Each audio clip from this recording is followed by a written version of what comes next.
Olá, eu sou a Beatriz e essa é mais uma aula sobre teoria da relatividade especial. Nessa aula, nós vamos falar sobre composição de velocidades. Nós vamos partir da situação que a gente está sempre considerando de dois referenciais S e S', de forma que o referencial S' se move com uma velocidade constante, V maiúsculo, com relação a S.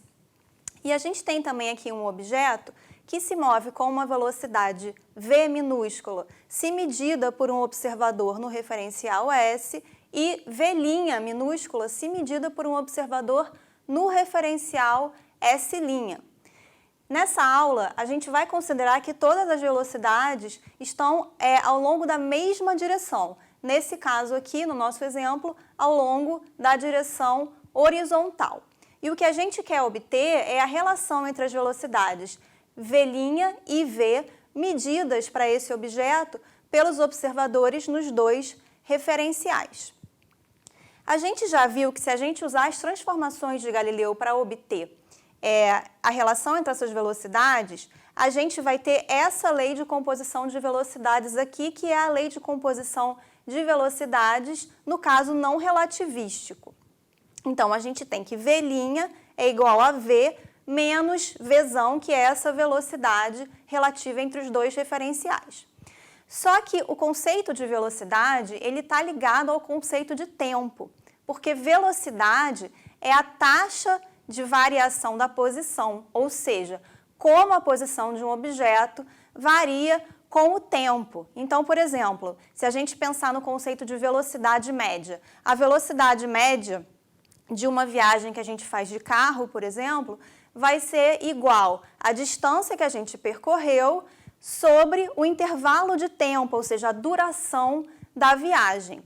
E a gente já viu que na teoria da relatividade especial, se a gente usar as transformações de Lorentz, se a gente substituir as transformações de Galileu pelas transformações de Lorentz, a gente obtém efeitos cinemáticos, dentre eles a dilatação do tempo.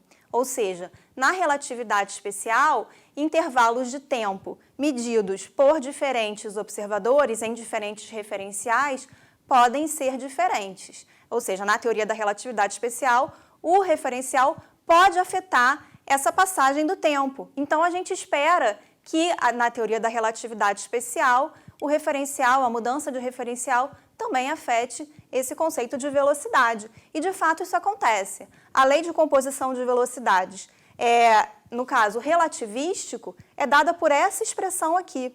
Então, se a gente olhar só para o numerador e esquecer aqui temporariamente esse denominador, a gente vê que a gente tem aqui em cima a lei de composição de velocidades não relativística, só que tem esse denominador. E nesse denominador aparece 1 menos Vzinho vezes Vzão sobre C ao quadrado. E esse termo aqui a gente vai chamar de um termo de correção. Vamos para o próximo quadro. Bom, então agora que a gente conhece a expressão relativística para a lei de composição de velocidades, a gente pode se perguntar por que a gente usou com sucesso a expressão não relativística durante tanto tempo. O fato é que no limite de baixas velocidades, ou seja, se a gente está lidando com velocidades que são muito menores do que a velocidade c, a velocidade da luz no vácuo, então aquele termo de correção que aparece no denominador da expressão relativística vai ser muito próximo de zero. Ou seja, aqui no denominador da expressão relativística, a gente vai ter 1 menos um número que é muito próximo de zero, ou seja, a gente vai ter um denominador muito próximo de 1 e a expressão relativística cai na expressão não relativística. Por isso que quando a gente está lidando com velocidades do nosso dia a dia, que são velocidades muito pequenas se comparadas a c, a expressão não relativística para a lei de composição de velocidades é uma ótima aproximação e a gente obtém ótimos resultados. Vamos ver então um exemplo. Se a gente tem dois referenciais, S e S', e o referencial S' é o referencial ligado a um aeroporto que está em repouso na Terra, né? E a gente tem dois aviões voando, o avião 1 e o avião 2. O avião 1 vai ser o avião que vai estar ligado a esse referencial S'. Então, a velocidade dele, medida por um observador no aeroporto, no referencial S, vai ser V maiúsculo. E o avião 2, ele vai ter uma velocidade V minúscula se medida no aeroporto e V' minúscula se medida por um observador que está dentro do avião 1. Então, é dado que a velocidade do avião 2, medida por um observador no aeroporto, é de 1.000 km por hora. E a velocidade do avião 1, também medida pelo esse mesmo observador no aeroporto, é de 800 km por hora. E eu quero usar a lei de composição de velocidades relativística para obter a velocidade V' do avião 2, medida por um observador no avião 1. Bom, então vamos começar aqui calculando aquele termo de correção e, para isso, eu vou converter essas duas velocidades de quilômetros por hora para metros por segundo. E os resultados vão ser que 1.000 km por hora é aproximadamente 280 metros por segundo e 800 km por hora é aproximadamente 220 metros por segundo.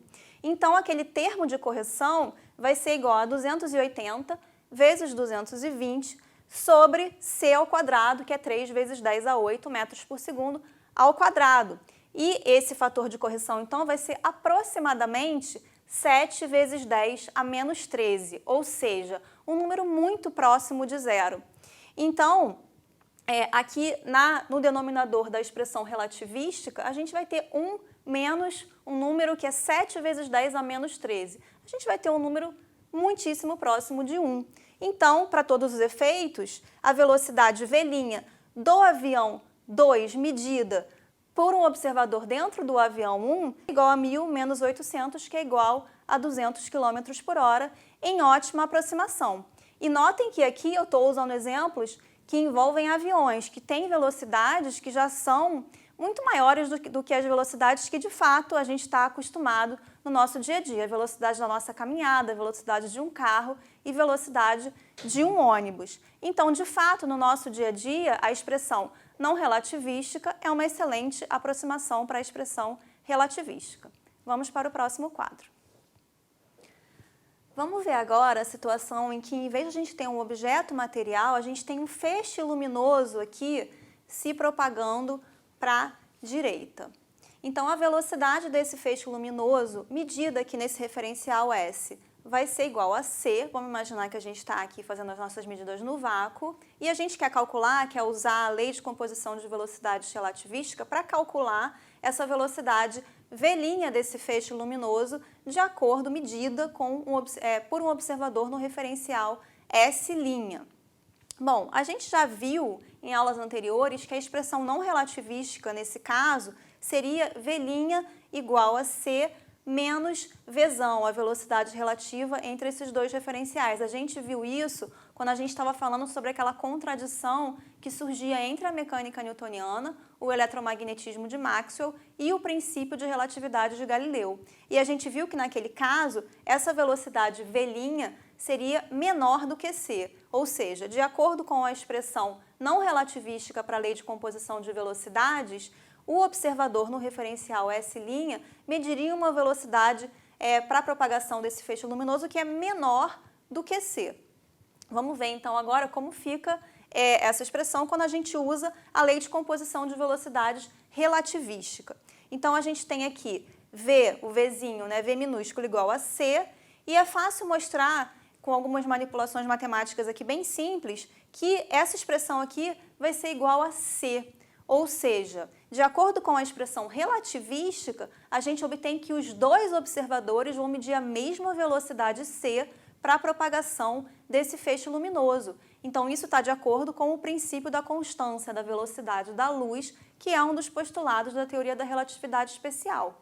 Eu deixo para vocês mostrarem que se esse feixe estivesse se propagando para a esquerda, o resultado, ou seja, se a velocidade dele v minúsculo, fosse igual a menos c, o resultado, usando a expressão relativística, seria v' também é igual a menos c. Ou seja, ambas as velocidades seriam para a esquerda, por isso o sinal menos, mas com módulo igual a c, ou seja, também de acordo com o princípio de constância da velocidade da luz.